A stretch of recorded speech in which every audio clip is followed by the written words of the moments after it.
Politisk kommunikation under 2. verdenskrig af Amanda, Claire, Frederikke og Magnus. Problemformulering. Hvordan kommunikerede henholdsvis de allierede og nazisterne deres politiske budskaber under 2. verdenskrig? Problemstillinger. Hvad er propaganda? Hvordan forsøgte nazisterne at ensrette tyskerne via billedkunst? Hvordan fremstillede de allierede nazist-Tyskland? Og indledningen.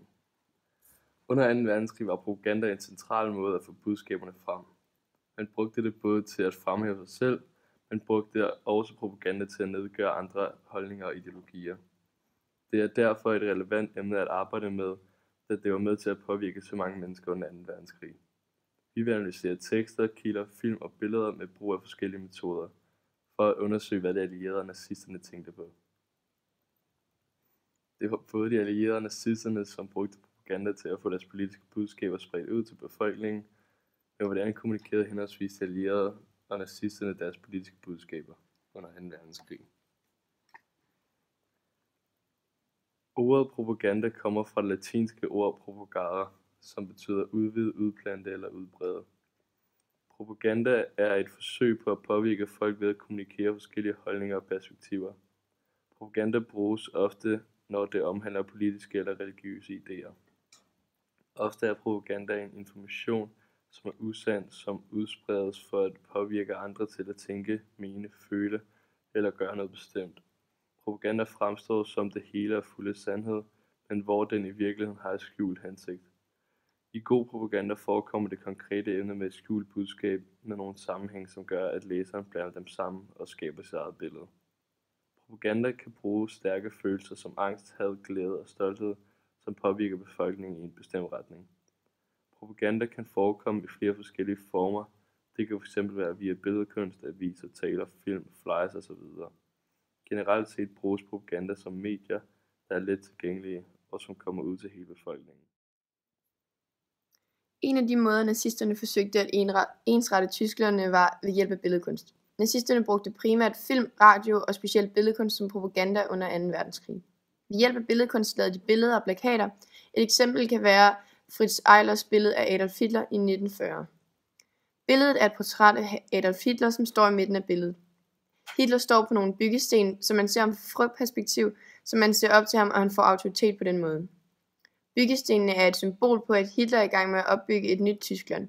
Han står i hans uniform, som gør, at hans autoritet fremhæves. Bag ved Hitler er der en skulptur af en mand med et sværd, som symboliserer mandlig styrke og aggressivitet. Skulpturen skal forestille den ariske race, som er stor, stærk, solidarisk og som tænker på befolkningen og et bestemt fællesskab.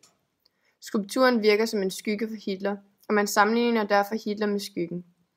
Ørnen symboliserer alle tegn på styrke og aggressivitet. Ørnen er Tysklands nationalsymbol, og da Hitlers skygge holder den i hånden, kan det symbolisere, at Hitler har Tyskland i hans hænder. Man kan bruge dette billede som et levn, da det er den nazistiske ideologi, der rummer hele billedet. Specifikt den ideologi om førerprincippet, altså hvordan nazisterne tænkte. Føreren har al magten, og det er ham, der træffer vigtige beslutninger. Hvorimod, hvis vi bruger kilden som en beretning, er kilden ikke troværdig, fordi den fortæller ikke om nogen direkte begivenhed. Det er den nazistiske holdning, der dominerer billedet. Det kan man nemlig se på Hitlers uniform, da hagekorset er placeret på hans venstre arm, som symboliserer det nazistiske symbol. Billedets budskab er at få nazismen frem og præge folket til at gå i den nazistiske tankegang, og på den måde at ensrette befolkningen med deres nazistiske samfund. Der kan man allerede fornemme, at billedet blev brugt som en del af den propaganda, der blev brugt i Tyskland i denne periode, hvor billedet blev malet, nemlig 1940'erne, hvilket gør, at det er en primær kilde. Dette billede var blot et af mange propagandabilleder, hvor nazisterne prøvede at påvirke tyskerne til at tænke ens i et forsøg på at ensrette Tyskland. Grunden til, at nazisterne brugte så meget propaganda, var fordi de ville ensrette Tyskland og underlægge alle i samfundet og gøre Tyskland til et totalitært samfund.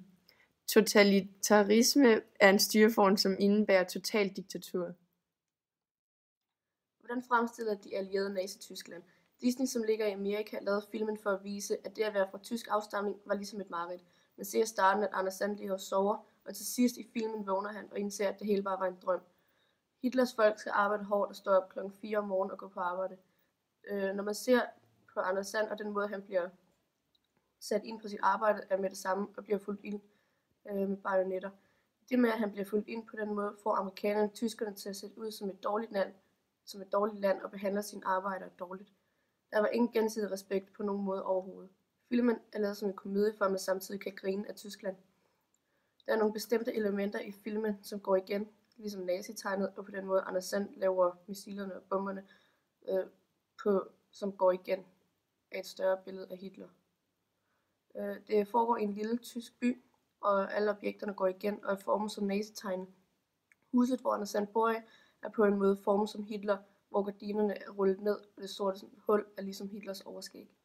Deres tøjvalg er det samme. De har alle sammen samme tøj på, og der var et krav, at man skulle have nazitegn på og en bestemt uniform. Nazitegn skulle være på venstre arm. Ved at de alle sammen har den samme uniform på, ved man, at de er på arbejde for Hitler, og at de ingen frihed havde. Ved temaet af krig og Hitler tog uskyldige mennesker med ind i krigen, som man også ser i filmen. Man kan se, at Anders Sand ikke gider, fordi han for eksempel ikke kan eller gider at stå op, når han bliver vækket af de andre, samtidig når han er på arbejde. Budskabet inden for filmen er, som amerikanerne fremstillede Tyskland, var, at Amerika var et bedre land end Tyskland, i det med, at han vågnede op til sidst i Amerika og opdagede, at det at være i Tyskland var et mareridt, og man kan sagtens forbinde krig med mareridt. Sangen, der Führer's Face, er endnu et eksempel på, at Hitler var en person, der ville overtage verden. Han siger i starten, at tyskerne er den styrende race, og at det er dem, der er bedst. De siger udover, at det ikke at elske Hitler er en god, respektløs ting.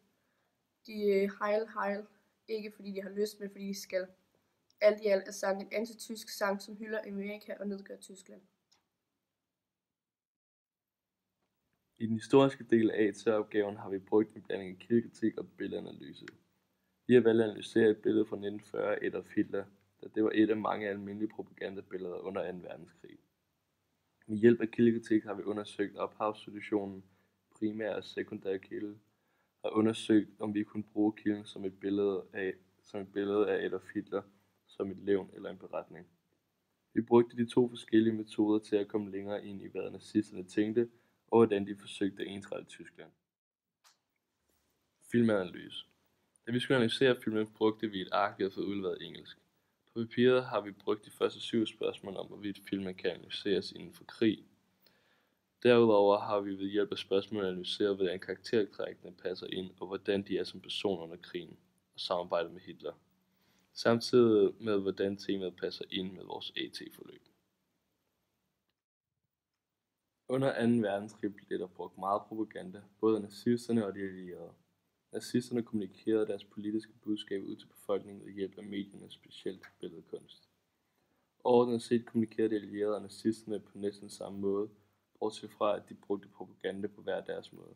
Nazisterne brugte propaganda for at fremhæve sig selv og den nazistiske ideologi, og de allierede brugte propaganda til at nedgøre nazisterne, men også til at fremhæve sig selv, f.eks. via filmen der Führer's Face.